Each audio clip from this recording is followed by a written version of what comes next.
Estamos aqui com uma nova videoaula.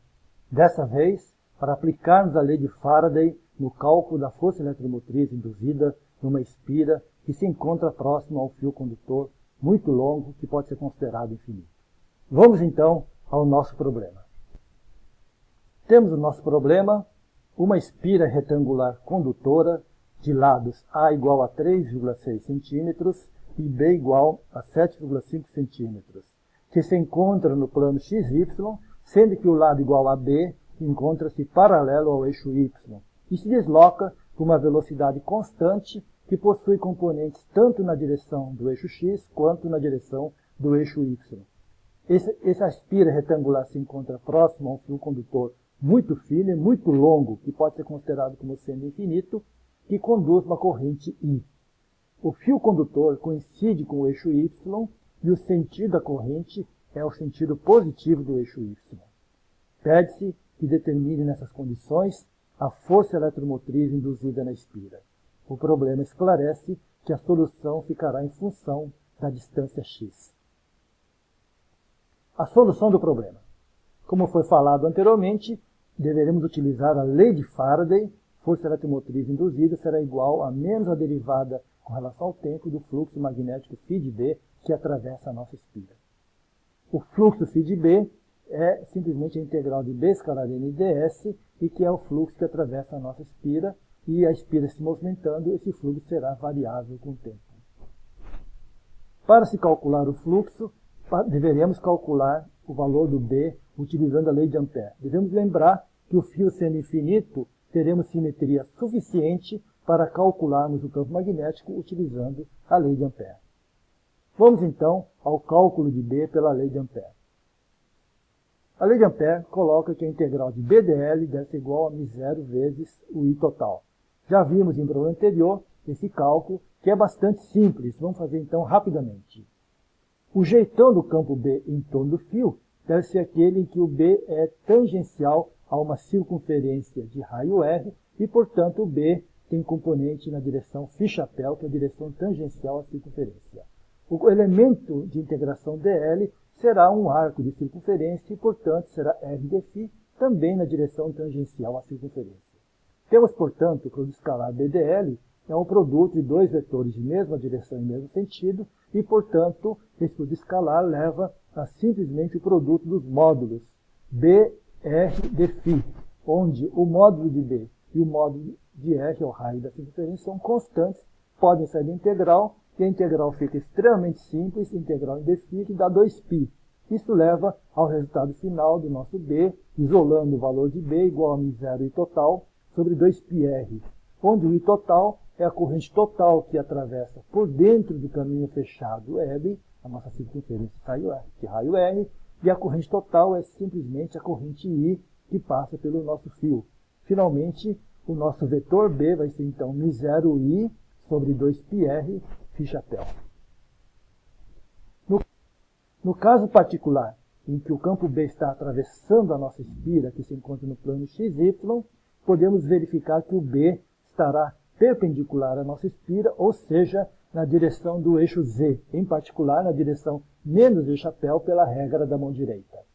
Vemos ainda que o campo B, que nós obtivemos pela lei de Ampère, diminui com a distância radial R em relação ao fio.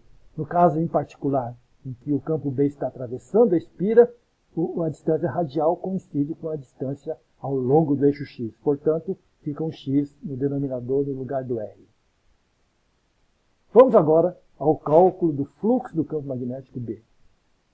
O fluxo de B é dado pela integral de B escalar N ds ao longo da superfície S, que é a superfície delimitada pela nossa espira. O B, como foi visto, é μ0 I sobre 2πx na direção menos E chapéu.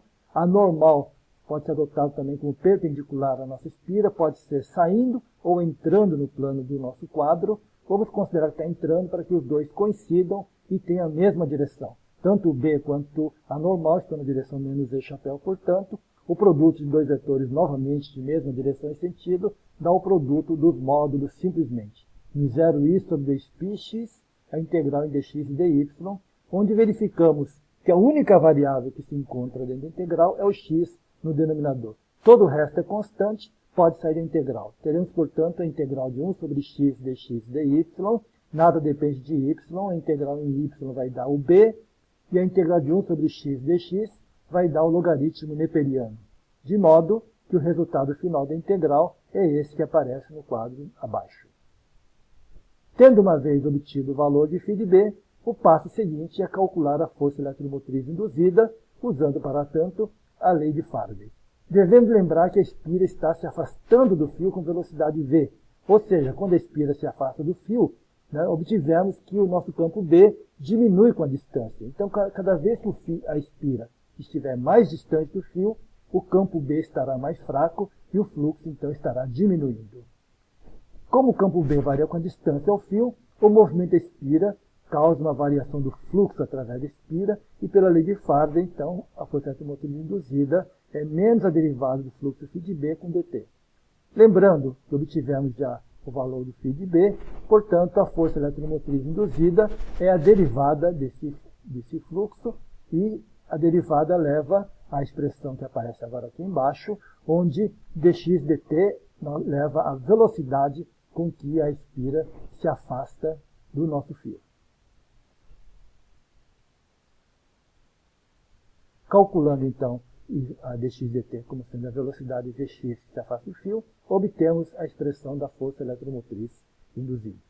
Substituindo os valores que foram dados no problema, o resultado numérico final é esse que nós temos aí no nosso quadro, onde aparece o x no denominador, conforme previsto no nosso programa. Ou seja, a força eletromotriz induzida diminui à medida em que a espira vai se afastando do fio. O problema não pediu a corrente que circula na espira, mas podemos discutir rapidamente como é que seria essa corrente. Como o fluxo magnético diminui com a distância, a corrente induzida irá circular no sentido horário, de modo a gerar um campo B induzido no mesmo sentido do campo original para repor a diminuição do fluxo original. Ou seja, a corrente induzida vai circular no sentido horário conforme está mostrado na figura. Temos assim, então, calculado a força eletromotriz induzida e discutido a corrente que circula na nossa espira. O problema está terminado. Muito obrigado. Até uma próxima videoaula.